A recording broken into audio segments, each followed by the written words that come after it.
Hi, welcome to GSA Support Onboarding. My name is Enrique. Today we'll be going over some important topic for GSA support. By the end of this training, we're hoping that you'll be comfortable and understand the support level, different support offering, and how to contact support processes, as well as how to find technical and support resources. And at the end of the training, we'll also go over some admin tools for you to get familiarized on what kind of tools you'll be using from day to day on configuring GSA.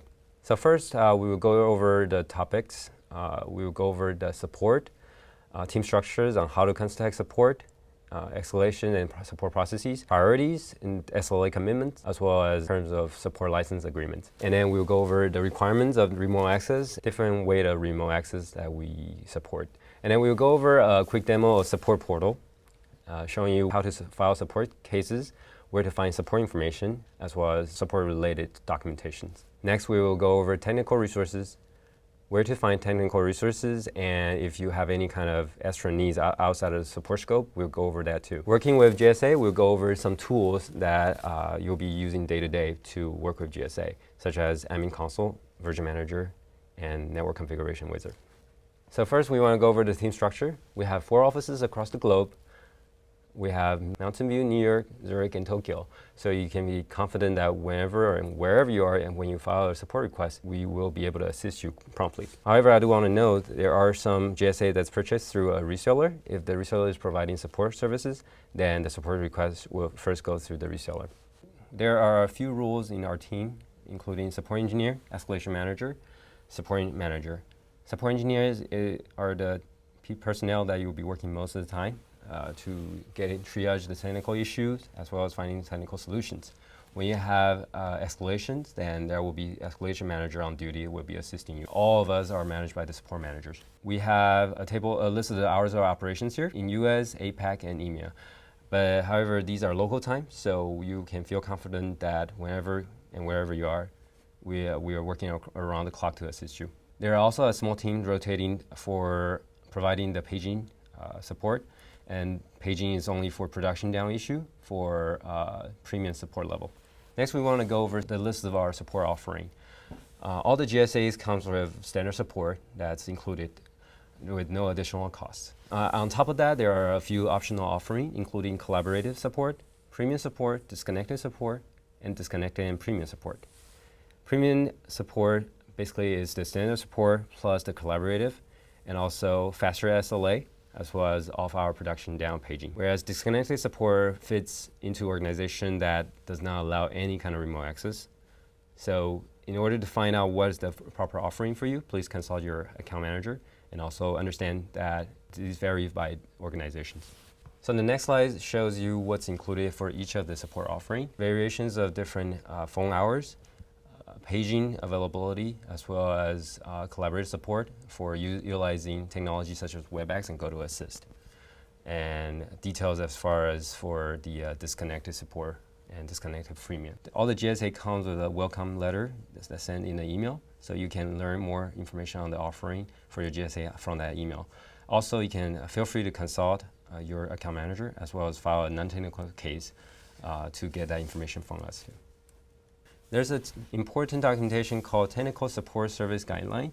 This is the documentation that will show you a list of the components, including support offering, support hours, and also the SLA commitments for different support level.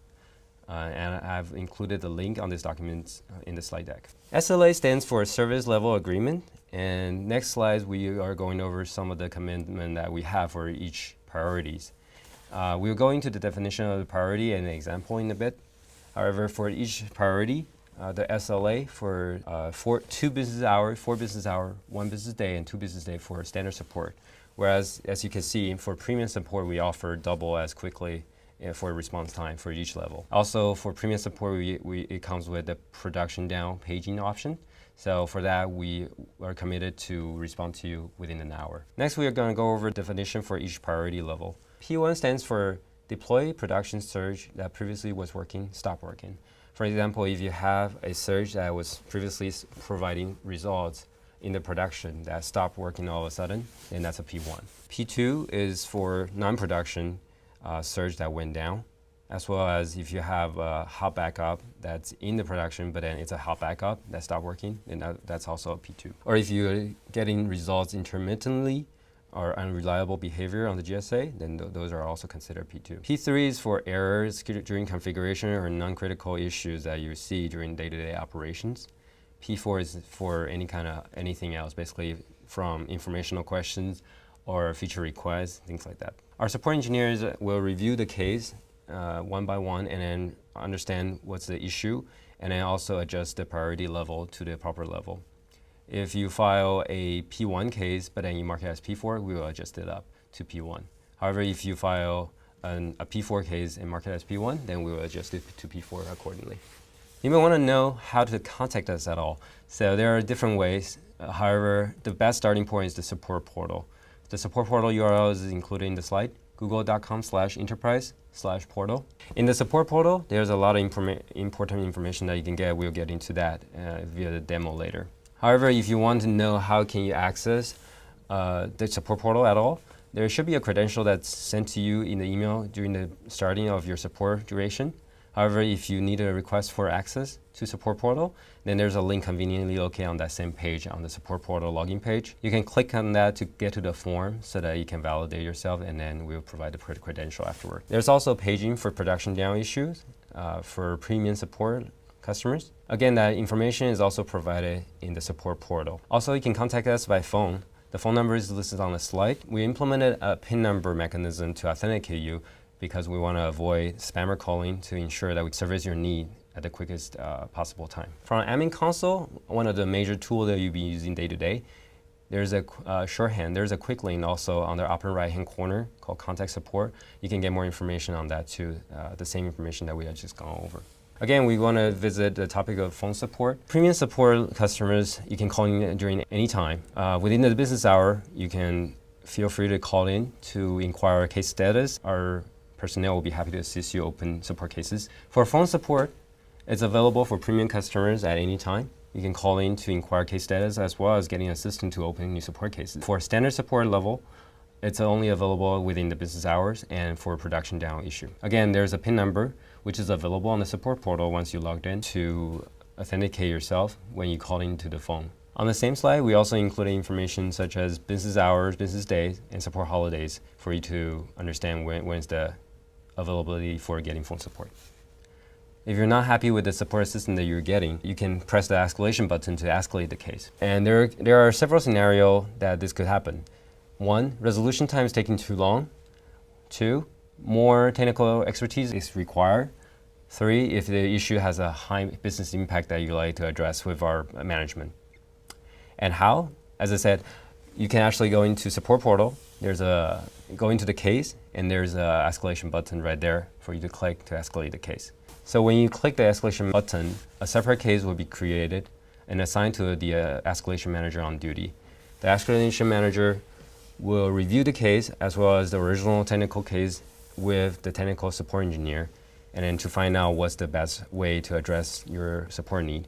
And he will reach out to you if necessary. Next, we want to go over the list of remote access.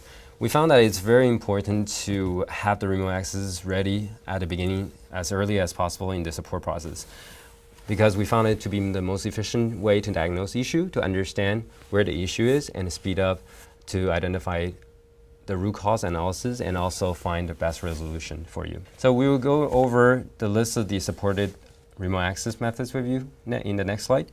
We suggest you to review these lists of the options and find out what's the best for your organization, and then open a support case to work with us to ensure that the remote access is set up and certified.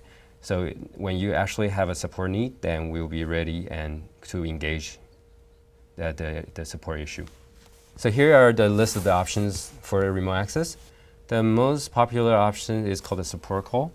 This option is most popular because it doesn't require a port to be open constantly waiting for inbound connections. And it's only established on your discretion.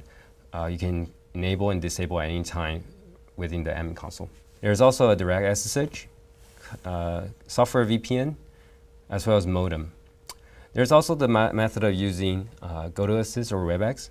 However, these are considered desktop streaming technologies, so specific support offering terms will be required in order for us to assist you with these technologies. Next, we want to go over Support Portal. Support Portal, again, is at google.com/enterprise/portal. When you go to that URL, you will see this page. And again, the link is right here that if you want to request for a credential to access the portal. And there are actually a few different ways to request credential also. If you already have a colleague who have access to the support portal, then he can actually open a non-technical case. We'll get into detail on that. Basically, file a non-technical case in order to request a login for you. Also, the third option is to email directly to enterprise-operations@google.com, and then our business operations team will be happy to assist you supporting that. There are a few components in the support portal. These are the information that's available there that's important to you. Firstly, there's an announcement section for you to see what the list of the announcement for different enterprise products that you own. There's also cases. These are the technical or non-technical cases that you have filed with us. Resources is the section where you can locate any kind of software updates, patches, as well as documentations, trainings, holidays, information related to support. Also, there's a contact us. That information includes phone numbers and paging alias, as well as ours. And also you can manage your account. Basically, it's your organization's account as well as your own profile to provide contact information. So next we're going to go into case creation and the components that's important when you create a support case. So we found that these are the list of the components that's very important to establish a successful support transactions. Firstly, you want to make sure that you provide the proper GSA ID. We'll get into how can you find out quickly what GSA ID your device has. And the type of support, so it could be technical support or non-technical support. Priority, we have gone over the priority, and software versions. This you will need to get either from the admin console or the most reliable way would be to get it from the version manager. And then the remote access methods, description of the issue, and then the steps to reproduce the issue.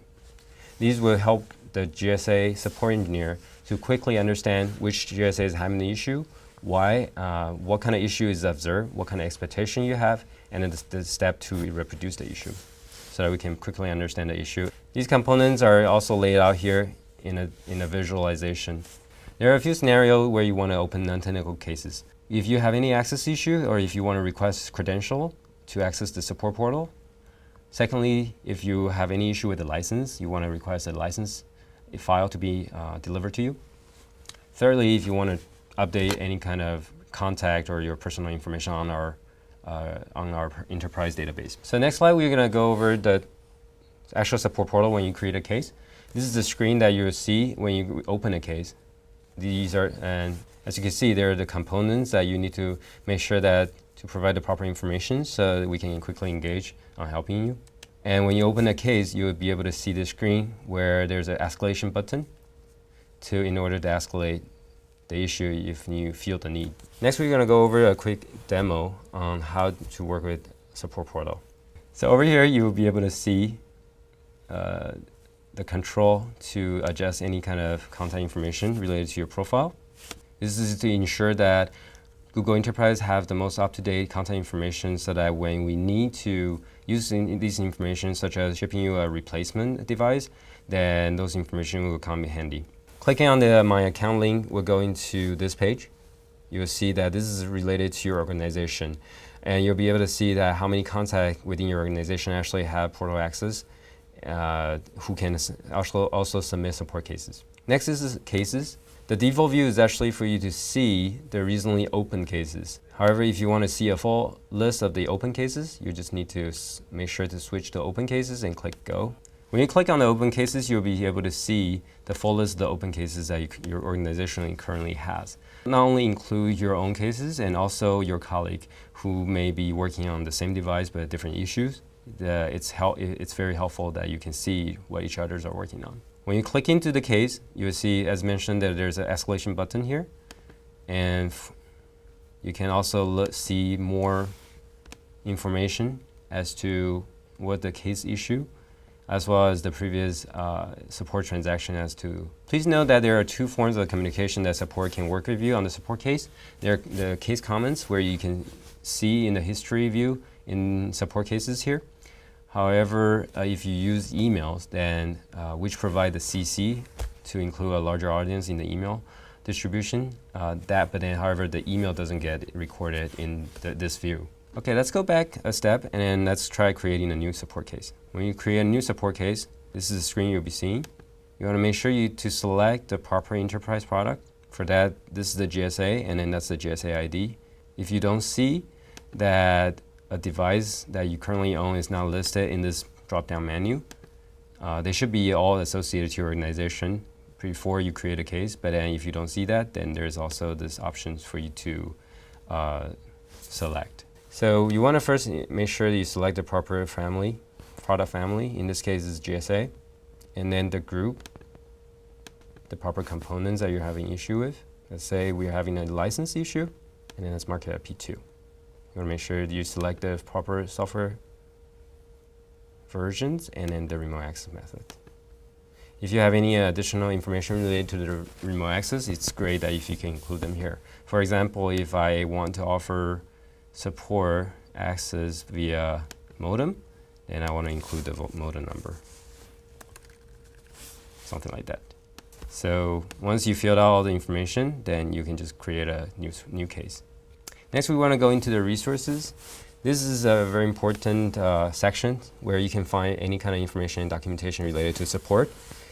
Since if you own a lot of Google Enterprise products, then you would probably see a very long list like we are seeing here. Then I would suggest you do a find for search appliance. Then you'll be able to quickly see the items that's related to GSA. So as mentioned, you can see a list of the documentation related to support terms, holidays, and documentations on trainings. Also, you'll be able to see security advisories, different components like connectors, and the actual GSA software updates. This is where you can find information related to patches, most up-to-date versions, and if there's any kind of release notes and the instructions for processing the updates and patches. Lastly, there's the contact us. So again, this is the information for you to find out how to reach us during the emergency, and if there's a PIN number when you try to call in. And also if you have premium support level, then here is the information for you to reach us by paging if you have a production down issue. That concludes our demo for the support portal.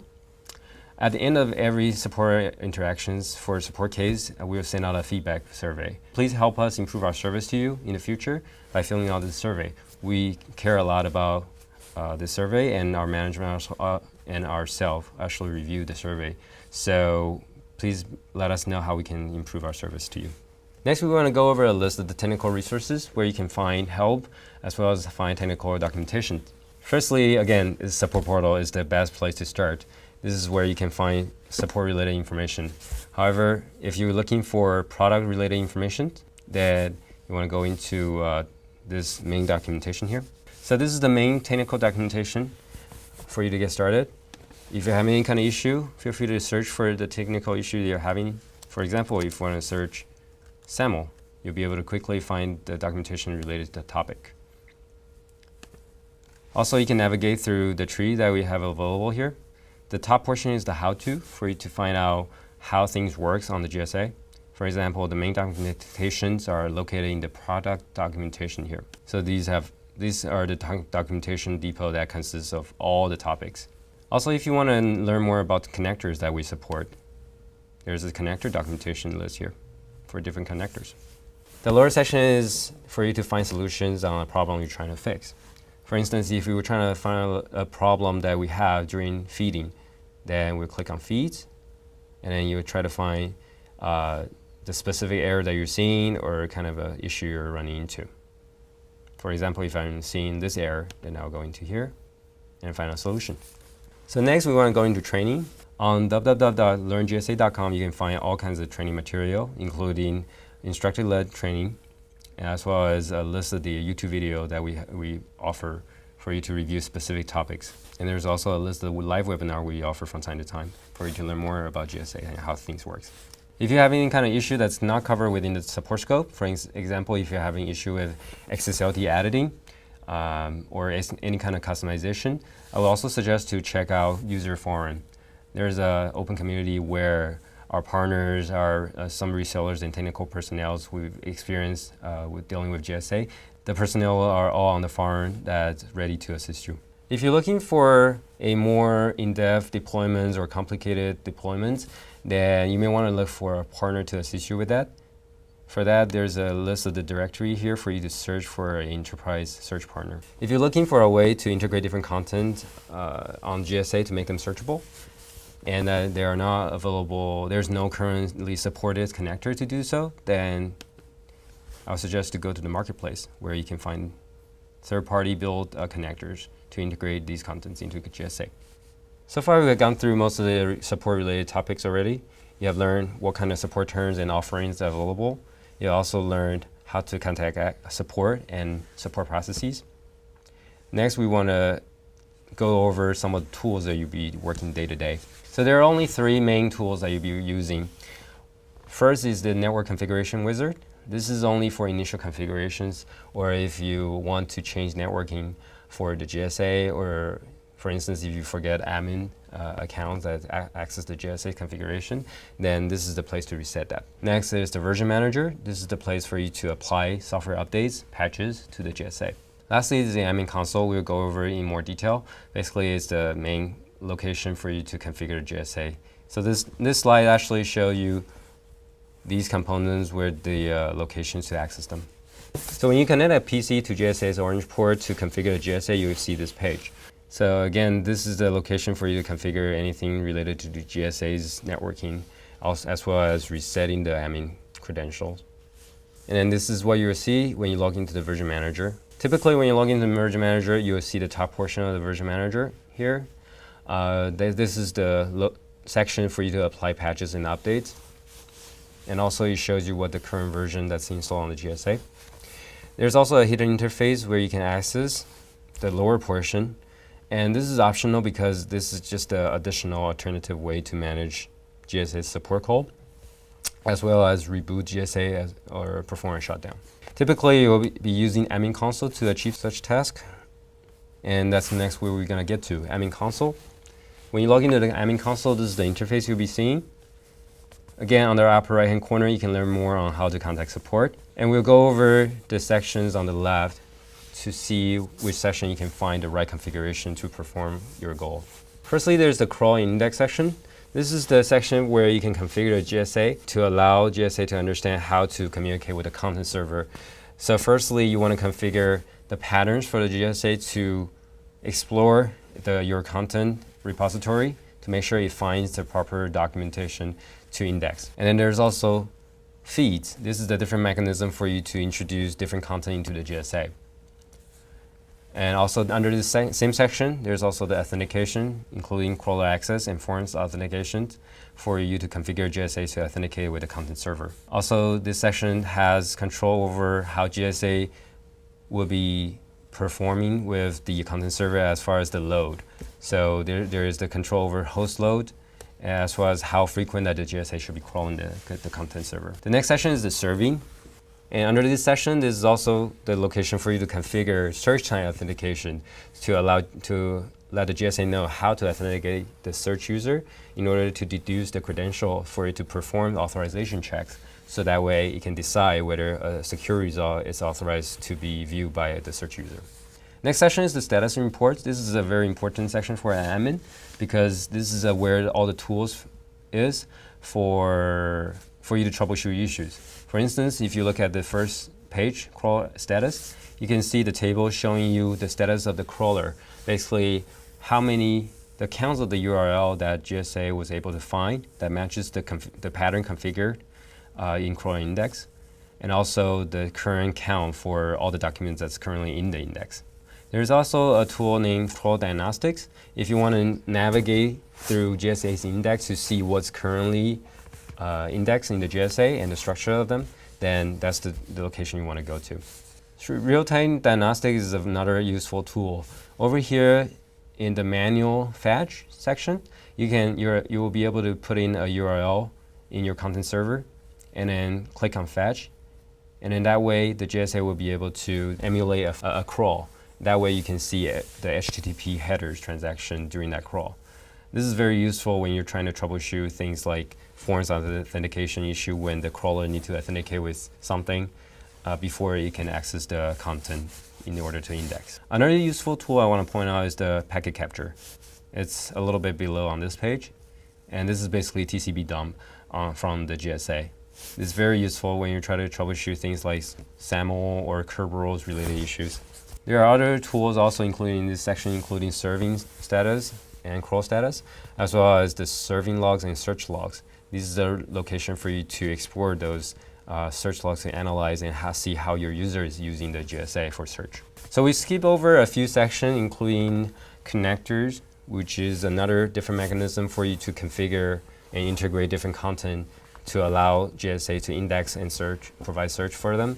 Again, go back to the technical documentation so that you can learn more about connectors. We also skip over Social Connect, Cloud Connect, because those are also different mechanisms to integrate different contents into GSA to allow searching. GSA Unification and GSA-N, these are the mechanism for you to combine different GSA nodes together to provide high availability configuration for search, as well as expanding different GSA's license allowance so that you can provide index more contents throughout different GSAs.